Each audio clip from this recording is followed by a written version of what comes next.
ঘটনাটা ৭ মে রাতের বেলার। পাকিস্তানের আকাশে বেজে উঠল যুদ্ধের সুর। শত্রুর আক্রমণ। আকাশসীমায় প্রবেশ করেছে শত্রুপক্ষের বিমান।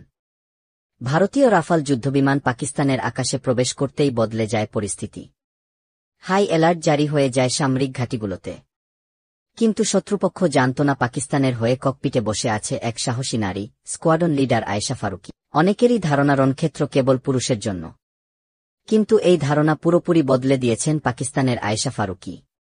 একজন নারী হয়েও রণক্ষেত্রে এমনভাবে শত্রুপক্ষের মোকাবিলা করেছেন যা হার মানাবে পুরুষকেও।